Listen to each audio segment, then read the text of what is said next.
doctor Alberto Borés, un gusto saludar. Gracias, encantado de estar aquí otra vez en No Hay Derecho. Gracias por venir, y sabe que es verdad, ¿no? Que cuando vienen dicen que empiezan a generar unas preguntas también aquí, que le voy a transmitir, por supuesto. Bueno, ¿cómo salimos de este entripado? Además que es un capítulo más de una relación que no se logra resolver, no digo resolver, digamos, no se logra resolver entre el Ejecutivo y el Congreso, dígase entre el gobierno y sobre todo la mayoría fujimorista.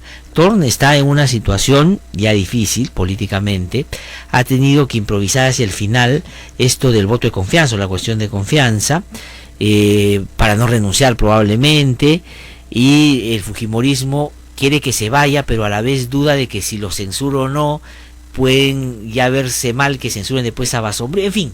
Digamos, ¿cómo se sale de este problema? ¿Cómo se explica lo que está pasando? ¿Qué lo explica? Bueno, en primer lugar te das cuenta que todo esto es epidérmico, es decir, no tiene ninguna consistencia. ¿Cómo se explica? Se explica por la falta de institucionalidad del país y porque en el Perú dejó de haber partidos políticos hace mucho tiempo para convertirse en clubes electorales. Gran parte, por cierto, de culpa la tuvo sin duda alguna la falta de renovación de los partidos, que era relativa porque algo había en la década de los 80. Yo mismo soy una figura que aparece en la política nacional en 1985 como diputado, Lourdes Flores en el 90, en fin, y en todos los, para Mauricio Mulder, en fin, hubo gente que apareció en esos años en la vida política nacional, pero a partir del fujimorismo, en que se anatemiza a los partidos políticos supuestamente tradicionales cuando no hay nada más tradicional que los golpes que dan la dictadura y los sobones que se suben a las dictaduras para decirle al dictador que él es prácticamente Dios, sin embargo eso debilita a los partidos que se acomplejan, es decir, se dejan avasallar por las supuestamente encuestas que realizaba Vladimiro Montesinos desde el CIN, donde decía que iban en minoría. El gran valor del Foro Democrático, precisamente el gran coraje del Foro Democrático en esos años, fue el no creer eso y el decir no importa, vamos a recuperar la política y en consecuencia vamos a hacer que en el Perú haya instituciones en serio. Eso todavía no se reconoce en el Perú, sin embargo es importante. Está usted hablando de la actividad del Foro, que combatió abiertamente a la dictadura de Fujimori y trató de justamente, con éxito, recuperar el sistema democrático. Pero han pasado 17 años de que se recuperó el sistema democrático, y lo que, viéndonos en el espejo de los 90, uno diría, ya no vamos a repetir esa historia, hay que hacer partidos. El fujimorismo, digamos, tal cual se concibió, políticamente debería haber terminado siendo relegado, porque aprendimos de que esa no era la vía para hacer política. Pero sin embargo, mire, 72 en el Congreso, manejan el poder, ponen en jaque al gobierno, en fin, ¿qué ha pasado? Tienes toda la razón. ¿Qué ha pasado? Lo que sucedió fue que ese complejo en el que incurrieron esos partidos en los años 90, que se acomodaron luego al fujimorismo y confundieron éxito con el supuesto exitismo que Fujimori había tenido y trataron de imitar en algunos rasgos a lo que era el sistema y el gobierno Fujimori. No se atrevieron, se fujimorizaron los partidos, efectivamente. Lo importante era llegar al poder, para utilizar una clasificación de Joe Schumpeter que es muy básica y muy cínica, pero que es la que ellos siguen. El partido político es el grupo de gente que se reúne para llegar al poder y para mantenerse en él, y eso es lo que han terminado siendo el fujimorismo, el aprismo, el PPCismo. Lástima para ellos que no llegaron al poder, pero digamos el PPCismo, Acción Popular y todo lo demás. A ver, ¿cómo nos quedamos? ¿De qué manera? ¿Qué propongo en materia de seguridad social? Nada. ¿Qué propongo en materia de relaciones entre los trabajadores y en el sistema de reparto, digamos, de la riqueza también para los trabajadores? Nada. ¿Qué propongo en la participación del Estado en el rol de la economía? Nada. Es decir, en ninguno de los temas importantes propongo nada. ¿En qué propongo? En el día del sombrero, en el día del pisco sour, ahí sí proponen todos. ¿Y qué propongo en el plan de las necesidades o en el plan del tapahueco? ¿No es verdad? El domingo sale en un programa de televisión o en los programas de televisión una denuncia, entre comillas, por supuesto, trabajada en 4 días y sin estudiar a fondo las cosas, y al día siguiente tienes a 8 congresistas yendo al fiscal a presentar la denuncia que escucharon al día anterior. Entonces eso es chiste, eso no es organizar un sistema político, eso no es preparar a los cuadros. Yo quiero jóvenes preparados, quiero en Unidad Social Social Cristiana Jóvenes que efectivamente se preparen para la acción política y para el pensamiento político, no para ver si llegó borracho fulano de tal, o si no llegó borracho fulano de tal, o si fulano de tal se cortó el pelo, si no se cortó el pelo, si le dijo, si no le dijo. Y eso es lo que está pasando en la política del día de hoy, alentado, perdóname, Gladys, por mucha prensa que no se ha recuperado tampoco de la década del fujimorismo, y donde prácticamente ha convertido a la política en combate, en esto es guerra. Entonces, como se dice en distintos tratados, Rafael de Simone, precisamente, que es un periodista importante italiano, dice, aquí, ¿cómo se hace en la noticia política? Se agarra un título y dice, Pérez ha dicho tal cosa, usted López, ¿qué dice de lo que dijo Pérez? Claro. Y empieza el pleito, ¿no? Y como López no es capaz de decirle, no he leído lo que dijo Pérez y en consecuencia no puedo opinar, hace de cuenta de que lo he escuchado y lo insulta del doble. Y pero entonces eso más o menos, digamos, nos lleva a eso que pasa con las expresiones, pues, para que vean a dónde hemos llegado, de la política que se asemeja a lo que los futbolistas responden cuando te preguntan sobre el gol que han metido, ¿no es cierto? La pelota me llegó, le di con la derecha y felizmente entró. Hemos dejado todo en la cancha y seguiremos, ¿no? Claro. Entonces la política se ha reducido, pero no solo tiene que ver con la fasta institucionalidad, que esta es una consecuencia, por supuesto, la que voy a mencionar, sino por la mediocridad también de quienes la integran. Hoy día, quien paga la franquicia y que tiene la posibilidad de comprarse un número en un partido, puede terminar siendo secretario general tranquilamente. Pero claro, no importa la trayectoria, no importa ni siquiera si tiene alguna idea. Mira, junta a 4 de Fujimori y pregúntales qué cosa es lo que opinan a largo plazo. Primero, opinan a largo plazo, ya casi es demagógico decirlo, porque esa es una cosa que, digamos, requiere una elaboración de pensamiento. Pero, digamos, ¿qué opinan, digamos, más o menos? No opinan igual porque no piensan igual, pero ese no es el tema del fujimorismo solo. Pregúntale a 4 de la Alianza para el Progreso del Grupo de Acuña qué opinan sobre un tema de fondo. Tampoco saben. O sea, ¿qué opinan a largo plazo? ¿Qué opinan? O sea, en general, ¿qué piensan? ¿Te das cuenta? Hoy día ni siquiera los apristas saben qué piensan a largo plazo. Tú ves las discusiones entre Mulder y Velázquez que salen en los medios. Es decir, cuando tú no tienes partidos con doctrina, cuando tú no tienes partidos con una base de pensamiento, tú no puedes ofrecerle al país nada en serio porque tú mismo no estás actuando en serio. Para tú gobernar un país necesitas tener un equipo de 15.000 personas simultáneamente. Como en un gobierno normalmente hay 3 equipos de gobierno que se suceden a lo largo de los 5 años, tú necesitarías tener 45.000 personas que de alguna manera hayan estado cerca del partido, que se sientan emparentadas con tus ideas, que se sientan, digamos, cercanos a tu modo de pensar, al modo de pensar que todos tenemos. Hoy en día eso no existe. ¿Cuántos juntos había en el partido de Kuczynski antes de que accedieran al Congreso de la República? Entonces, lo que estás viendo, digamos, no es otra cosa. Y entre ellos, digamos, ni se hablan o, digamos, se pelean por el poder. Pero entonces, yo quiero al fujimorismo, ¿por qué? Pero el fujimorismo es número, tiene 72 votos en el Congreso. Claro, es número. En ese sentido es indiscutible porque vota en una dirección y se acabó la historia. No será calidad, pero es número. Ya, de acuerdo. Entonces, pero a lo que voy es, pero ¿cómo se explica, por ejemplo, que pese a que lo niegan, pero su negativa para mí más bien es confirmatoria, que el APRA y Acción Popular en los últimos tiempos se haya construido en furgón de cola el fujimorismo, o digamos, o ellos creen que al revés, en la locomotora que cae el fujimorismo a sus causas, porque todos los temas vinculados a el gobierno, Vizcarra y otros, han sido impulsados por Acción Popular con el apoyo del fujimorismo.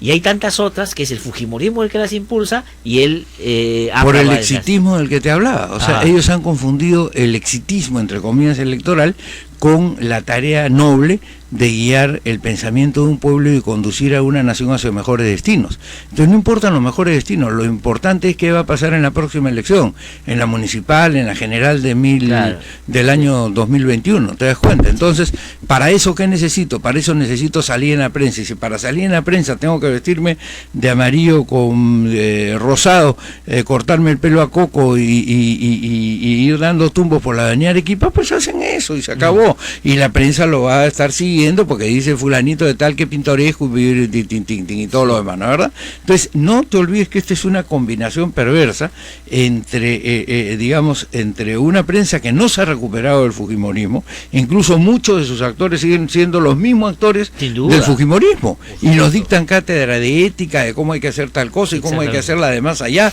y qué cosa tiene que hacer el país, como si ellos no hubieran sido culpables de la gran tragedia que vivió el país en la década de los 90.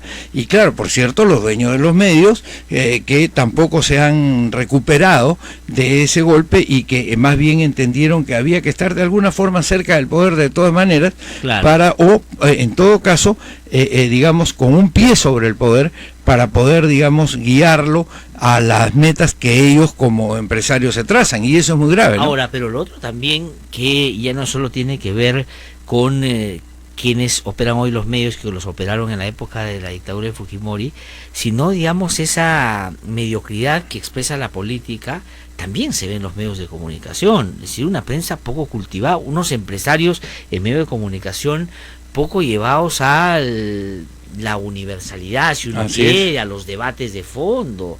O sea, digamos, en los medios de comunicación, a los que están sacando, a los que algo de profundidad le ponían en el análisis, claro, están poniendo básicamente al mejor titulero, al que te saca nada más, claro, lo que pasó en la época de los 90. Pero en el Congreso hay un tema ahora con su relación con el gobierno, y ahí empezaba la conversación hoy día. Esto de Torne, lo del Contralor y la relación Ejecutivo-Congreso en esta versión o en este momento, mañana va Sombrío también al Congreso, ¿en qué puede terminar? ¿Cuáles son las salidas políticas y cuáles las salidas constitucionales? ¿Ha hecho bien Torne en plantear la cuestión de confianza, por ejemplo? Bueno, mira, yo verdaderamente creo que ha hecho bien en plantear la cuestión de confianza, porque es un tipo, digamos, que está bastante cuestionado, y que, dada la situación política real que hay en el país, efectivamente él, además siendo ministro de Economía, porque no es ministro pues de una cartera menor, es ministro posiblemente de una de las carteras más importantes del Perú. No te olvides que cuando se funda la República hay 3 carteras: la de Defensa, la de Relaciones Exteriores y la de Economía. ¿No es verdad? Bueno, entonces es una de las carteras esenciales para el nacimiento de un Estado. No, además es patético, doctor Borea, ¿no, que hay varios presidentes que han dejado de ser presidentes, y habiendo sido presidentes te dicen que no podían hacer nada porque el ministro de Economía no se los dejaba. Ese es el nivel de poder que tienen los ministros de Economía. Exactamente. Entonces, hace bien el ministro Torne en decir muy bien, yo pido un voto de confianza porque si no me voy, porque si no, no puedo estar acá. Ajá. Es decir, digamos, además va a continuar un debate sobre el objetivo, nunca sobre lo esencial, no sobre los proyectos que requiere el Perú, no sobre la economía que necesita el país, no sobre las medidas que hay que tomar para salir de este bajón dramático que hemos tenido en la tasa de crecimiento, etcétera, etcétera. Yo creo que ha hecho bien en eso, y lo que me parece increíble es que ahora estén discutiendo sobre por qué presentó la carta de renuncia y por qué, digamos, y por qué no se somete a una censura y todo lo demás. O sea, si lo importante, por último, es que se vaya, ¿no es verdad? Si para ellos lo importante es que se vaya, bueno, que se vaya. ¿Se tiene que ir a patadas, se tiene que ir a empujones, se tiene que ir a golpes, o se tiene que ir? Lo importante es que se tiene que ir según ellos. Entonces, te das cuenta que lo que discuten no tiene nada que ver con lo importante. Ya, pero porque ahí hay un elemento que sí están evaluando los que quieren que se vaya, pero no quieren aparecer como que los que lo empujaron a que se vaya. Sí. Porque claro, lo lógico sería, si el ministro se niega a renunciar, pasa a la interpelación y vas a la censura. Sí, claro. Pero el Congreso dice, y a Mulder ayer lo anunció en El Comercio, si es que lo censuran a Torne y mañana quieren censurar también a Basombrío, el fujimorismo, sobre todo en su alianza con el aprismo y con un sector de Acción Popular, van a aparecer como obstruccionistas, como que no dejan trabajar y no quieren asumir esa responsabilidad. Por eso preferirían que él renuncie para que... Ya tú te das cuenta cómo ponen por delante sus intereses partidarios a los intereses del país. Por eso y ya te das cuenta cómo esos partidos se han dictado una ley para impedir que otros partidos nuevos, como la Unidad Social Cristiana y otros grupos de jóvenes que eventualmente quieren aparecer en la vida política, no pueden aparecer porque ellos han cerrado de una manera absolutamente estúpida la manera de acceder al proceso político. Es decir, han violado el derecho a la participación política de la ciudadanía al poner ese número de firmas, al establecer condiciones necias, como por ejemplo que una persona que firma para que alguien constituya un partido político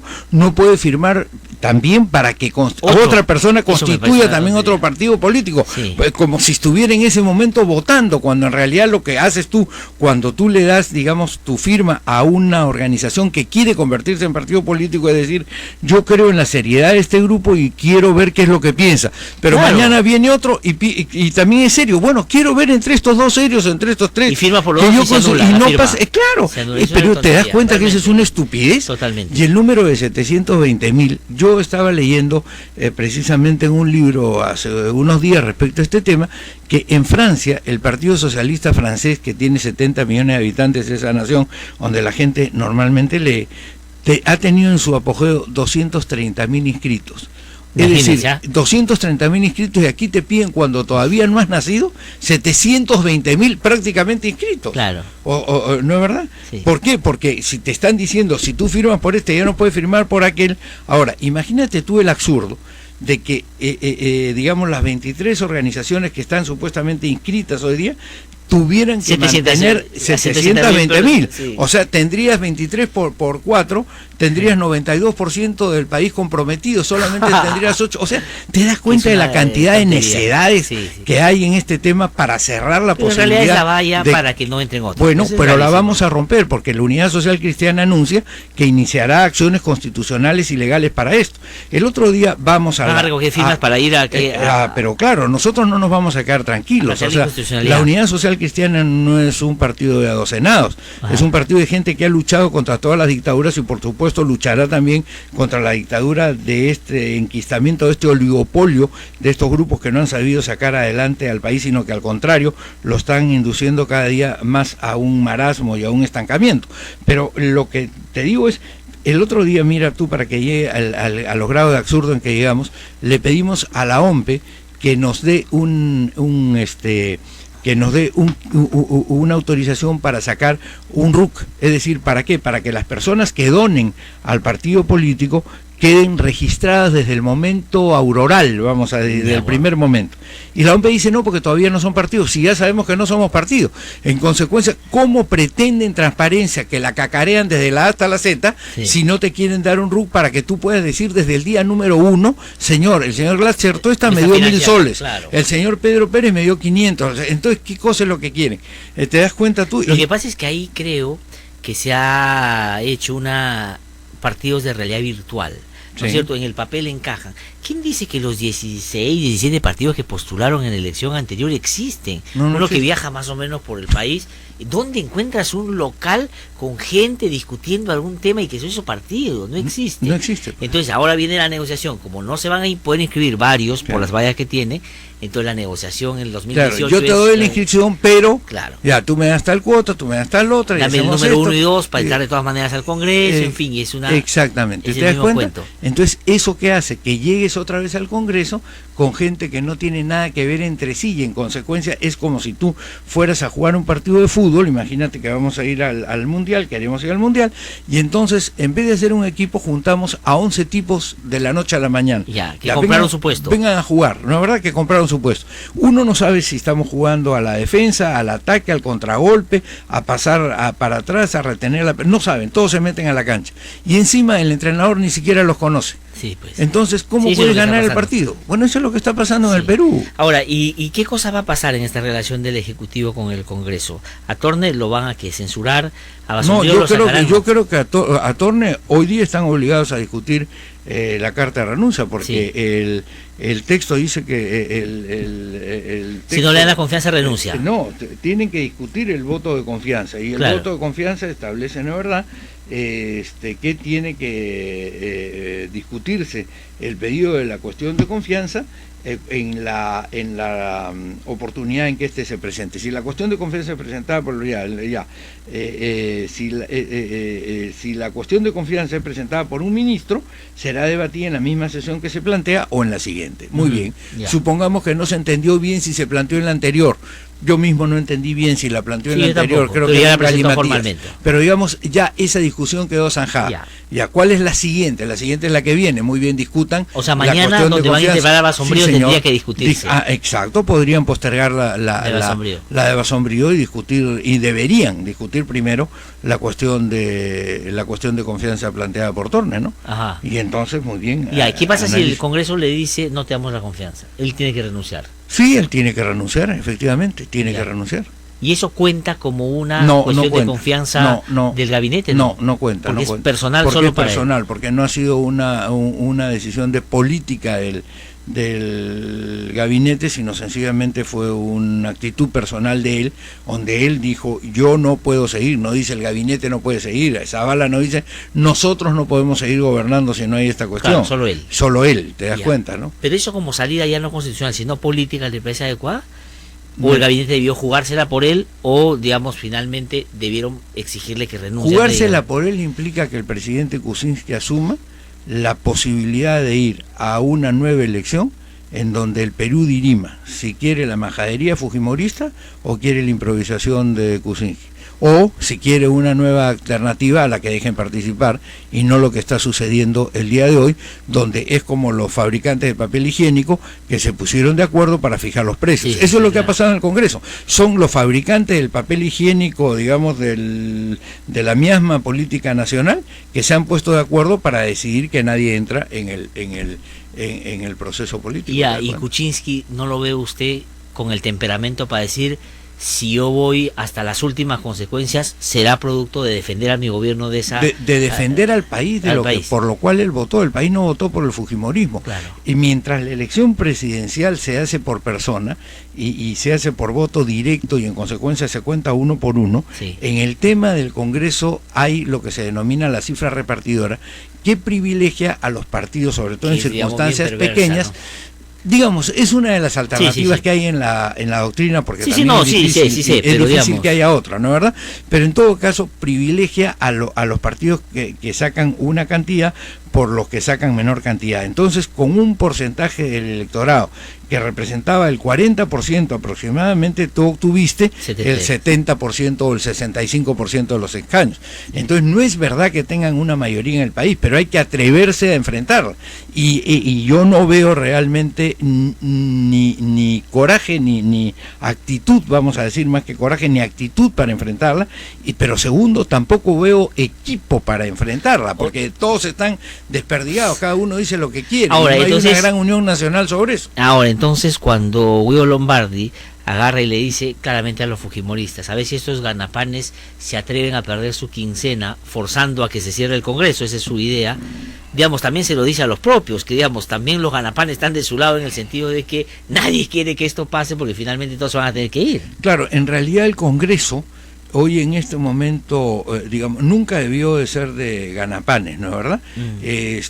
Porque al Congreso debe llegar gente que tiene un prestigio y eventualmente una posibilidad de desarrollo en lo que él haya decidido ser, albañil, profesor de escuela, abogado o ingeniero. Es decir, tú no puedes ir al Congreso y pretender jubilarte con el sueldo de congresista, que es uno de los temas que con Javier hemos estado impulsando, ¿no es verdad? Sino que si tú llegas como profesor, tú a la hora de salir sales con tu sueldo de profesor para efectos jubilatorios, te das cuenta, ¿no? Entonces, a ver si me quedo con el sueldo o con la jubilación de los 15.000 soles, o incluso no llego a la jubilación, sino me retiro antes para que con, ¿cómo le llaman? La cesantía me da más que el retiro. Entonces, muy bien, esas son las cosas que hay que evitar. Y todo esto se debe a la demagogia de García. O sea, no nos olvidemos que todo esto se debe a la demagogia de García. Tú te das cuenta de la sucesión de hierros en la que estamos en el Perú, justamente porque la gente no se prepara, no estudia, no lee. ¿Tú has visto alguna vez a alguno de esta gente que forma parte de este oligopolio que hay en el Congreso, leer un libro a fondo, analizarlo, o citarlo, citar alguno? Mira, pero lo grave también es el papel de la población. Tú te reúnes con tus amigos, y eso me pasa a mí, te pasa a ti, le pasa a todos. Sí, discúlpame que porque tengo otro invitado ahí que me está hablando ya. Pero escúchame, entonces le voy a robar 3 minutos. Entonces estas personas se reúnen contigo en una fiesta, en un evento social, y empiezan a rajar de la política y de los políticos y de cuánto hay. Muy bien. Entonces tú les preguntas, porque claro, como tú eres un hombre que está en los medios, yo soy un hombre que está en la actividad pública, te preguntan, ¿y tú qué opinas sobre esto?